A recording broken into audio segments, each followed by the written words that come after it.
بسم اللہ الرحمن الرحیم۔ سبحان اللہ وبحمدہ عدد خلقہ ورضا نفسہ وزینۃ عرشہ ومداد کلماتہ۔ اللہم صلی علی سیدنا و مولانا محمد وعلی آلہ وصحبہ وبارک وسلم۔ صدق اللہ و مولانا العظیم۔ السلام علیکم ورحمۃ اللہ وبرکاتہ۔ آج کا موضوع ہمارا ہوگا خصائص محمدی صلی اللہ علیہ وآلہ وسلم۔ دوستو، خصائص وہ امور ہیں جو کسی کی ذات کے ساتھ خاص ہو۔ حضور علیہ الصلاۃ والسلام کو بہت سی چیزیں ایسی دی گئی تھی جو اوروں کو نہیں ملی تھی۔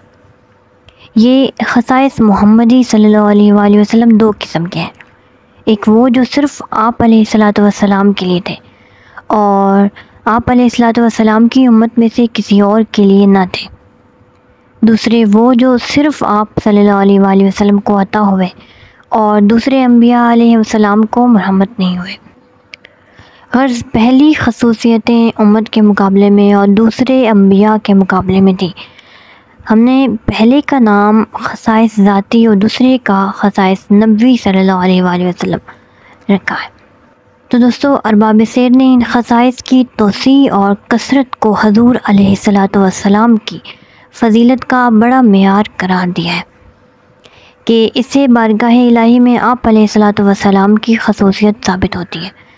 چنانچہ انہوں نے معمولی سی باتوں کو خصوصیت میں شمار کر کے خصائص نبوی صلی اللہ علیہ وآلہ وسلم کا ایک انبار لگا دیا ہے۔ جیسے کہ حافظ ابو سعید نیشا پوری نے شرف المصطفیٰ میں آپ کے خصائص کی تعداد 60 لکھی ہے۔ حافظ سیوطی نے خصائص کبریٰ میں اس پر سینکڑوں کا اور اضافہ کیا ہے، حالانکہ ان میں اکثر کا ماخذ تاویل، بعید، نکتہ آفرینی اور ضعیف روایتیں ہیں۔ بعض ایسی باتیں بھی خصائص میں شمار کر لی گئی ہیں جو عام افراد امت کے لیے نہیں، لیکن امرا اور خلفائے اسلام کا ان سے تصائف یا تعلق جائز ہے۔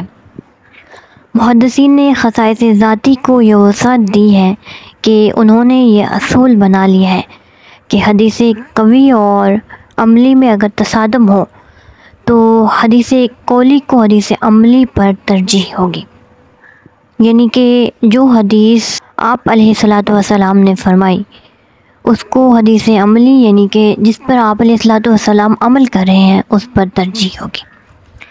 یعنی اگر ایک امر حضور علیہ الصلاۃ والسلام کی قول سے ثابت ہے اور اس کے مخالف دوسرا امر آپ علیہ الصلاۃ والسلام کے عمل سے ظاہر ہوتا ہے، تو عام امت کو آپ علیہ الصلاۃ والسلام کے ذاتی عمل کی تقلید کے مقابلے میں آپ علیہ الصلاۃ والسلام کے قول کی تعمیل کرنی چاہیے، کیونکہ ممکن ہے کہ وہ عمل محض آپ علیہ الصلاۃ والسلام کے لیے مخصوص اور آپ کے خصائص ذاتی میں ہو، لیکن ظاہر ہے کہ انبیاء علیہ السلام دنیا میں اپنی امت کے لیے نمونہ اور عملی مثال ہی بن کر آتے ہیں۔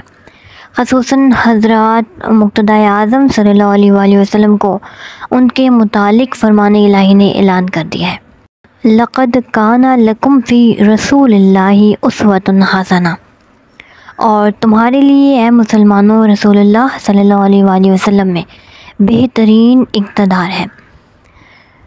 تو جب آپ علیہ الصلاۃ والسلام مقتدی عالم اور امام اعظم بن کر آئے اور تمام لوگوں کو آپ علیہ الصلاۃ والسلام کی تقلید اور پیروی کا حکم دیا گیا، تو ایسی حالت میں آپ علیہ الصلاۃ والسلام کا ہر فعل ہمارے لیے قابل تقلید اور لائق پیروی ہے۔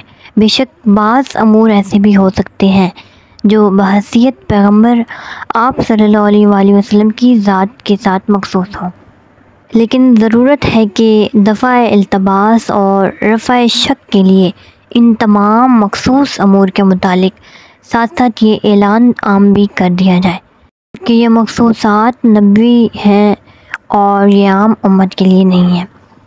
اس بنا پر اس کی تسلیم کر لینے سے چارہ نہیں کہ حضور علیہ الصلاۃ والسلام کی جس قدر خصائص ذاتی تھے، شریعت نے ان کو برملا واضح کر دیا ہے اور یہ بتا دیا ہے کہ یہ صرف آپ علیہ الصلاۃ والسلام کے ساتھ مخصوص ہے۔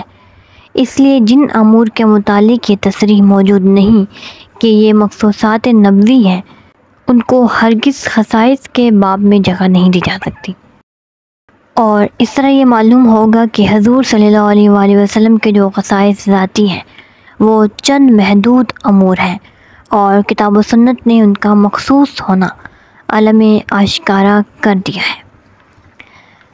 تو یہ تھے خصائص محمدی کے بارے میں کہ کون سے اعمال جو ہیں وہ خصائص محمدی میں شامل ہیں، اور انشاءاللہ نیکسٹ ویڈیو میں ہم خصائص ذاتی پر بات کریں گے۔